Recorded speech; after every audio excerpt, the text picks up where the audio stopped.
ধর্ষণে century হবে না। এই ধর্ষণের সেঞ্চুরির যদি বিচার হতো আজকের এই করুণ পরিণতি আমাদের দেখতে হতো না। আমরা চাই কোন শিক্ষা প্রতিষ্ঠানে কোন শিক্ষক দ্বারা কোন ছাত্রী লাঞ্ছিত হবে না। আমরা এখানে একত্রিত হয়েছি আসিয়ার বিচারের দাবিতে। এই মানববন্ধনে আমাদের একটাই দাবি, আমরা আসিয়ার সঠিক বিচার চাই এবং ধর্ষকের ফাঁসি চাই। আমরা এখানে একত্রিত হয়েছি, আজকে কথা বলার সুযোগ পেয়েছি। বিগত 11 বছর 15 বছর আমরা কথা বলতে পারি নাই, আমাদের কথা বলার সুযোগ দেওয়া হয় নাই। আমাদেরকে কথা বলার জন্য সকল রাস্তা বন্ধ করে দেওয়া হয়েছিল, কিন্তু আজকে আমরা সুযোগ পেয়েছি। এই সুযোগে আমরা বলতে চাই, দেশবাসীর কাছে জানাতে চাই যে কোনো নারী যেন আর ধর্ষিত না হয়, কোনো শিশু যেন আর ধর্ষিত না হয়, কোনো শিশু আমাদের কাছে যেন আর ধর্ষণের জন্য বিচার চেয়ে আমাদের কাছে নীরব কান্না যেন আমরা শুনতে না পাই। আমরা দেখছি আজকে সমাজে মূল্যবোধের অভাব, আজকে সমাজে আমাদের যে নৈতিকতা ছিল সেই নৈতিকতার চাদর ছিঁড়ে পড়েছে, মূল্যবোধের দেওয়াল ভেঙে পড়েছে। এই অবস্থায় আমরা নীরব থাকতে পারি না।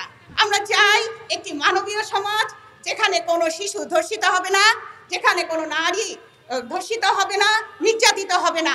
আমরা চাই পারিবারিক পরিবেশে একটি শিশু সুন্দরভাবে বেড়ে উঠুক। সেই পরিবার কি এখন নিরাপদ? সেই পরিবারও এখন নিরাপদ না। আমরা চাই আমাদের শিক্ষা ব্যবস্থায় আমাদের এই নৈতিক শিক্ষার প্রশিক্ষণ দেওয়া হোক।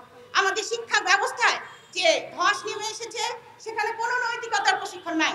তার জন্যই আজকে আমাদের শিক্ষা প্রতিষ্ঠান বলেন, আমাদের সমাজ বলেন, সব জায়গায় এই অধঃপতন। আমরা চাই আমাদের শিক্ষা প্রতিষ্ঠানে আমাদের কোমলমতি শিক্ষার্থীরা সুন্দরভাবে বেড়ে উঠুক। আমরা চাই আমাদের শিক্ষা প্রতিষ্ঠানে শিক্ষার্থীরা কোনো স্টিচিং করবে না। আমরা চাই আমাদের শিক্ষা প্রতিষ্ঠানে ধর্ষণের সেঞ্চুরি হবে না। এই ধর্ষণের সেঞ্চুরির যদি বিচার হতো আজকের এই করুণ পরিণতি আমাদের দেখতে হতো না। আমরা চাই কোন শিক্ষা প্রতিষ্ঠানে কোন শিক্ষক দ্বারা কোন ছাত্রী লাঞ্ছিত হবে না।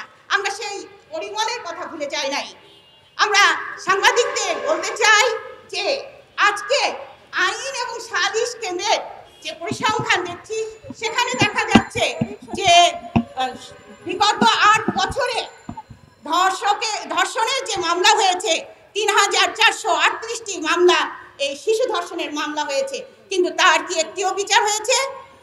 আমি দেশবাসীর কাছে প্রশ্ন রাখতে চাই, এই যদি বিচার হতো তাহলে এর দৃষ্টান্তমূলক শাস্তি হতো, তাহলে আজকে আসিয়ার এই করুণ পরিণতি আমাদের দেখতে হতো না। এই নিষ্পাপ শিশুটির বিদেহী আত্মা আমাদেরকে বলে দিচ্ছে, তোমরা আমাদের জন্য কি করছো? তোমরা আমাদের জন্য কেন বলছো না? আমার জন্য বিচার কেন চাইছো না?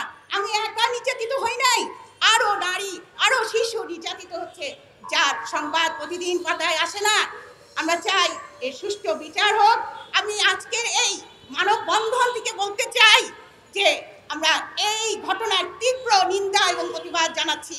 আমরা এর শাস্তি দাবি করছি এবং আমরা এর ধর্ষকের আইন যাতে ফাঁসির আইন কার্যকর হয়, সে দ্রুত বিচারে এটা কার্যকর হয় সেটার দাবি জানাচ্ছি। প্রিয় সাংবাদিক ভাই বোনেরা, আমাদের এই তীব্র প্রতিবাদ শুধুমাত্র এই নারীর অধিকার আদায়ের জন্য, শিশু নির্যাতন বন্ধের জন্য আমরা আহ্বান জানাচ্ছি যে এর সরকারের প্রতি এই আইন দ্রুত কার্যকর করুক এবং বিচার দ্রুত, যত দ্রুত। আমি তো মনে করি যে খুব দ্রুত, যে দ্রুতটা আসলে কাছাকাছি আমরা জনগণ দেখতে চাই যাতে এটার বিচার হচ্ছে। প্রিয় ভাই বোনেরা, যে আমরা দেশবাসীর কাছে এই আহ্বান জানাবো, ঘরে ঘরে সমাজে দুর্গ করে তুলুন, আওয়াজ তুলুন। আর কোনো শিশু নির্যাতন হবে না, আর কোনো নারী ধর্ষিত হবে না, শিশু ধর্ষিত হবে না। আমরা আসিয়াকে সামনে রেখে বলতে চাই, আসিয়ার বিচার ইনশাআল্লাহ খুব দ্রুত সরকার করবেন, এই আহ্বান জানাচ্ছি। ধন্যবাদ।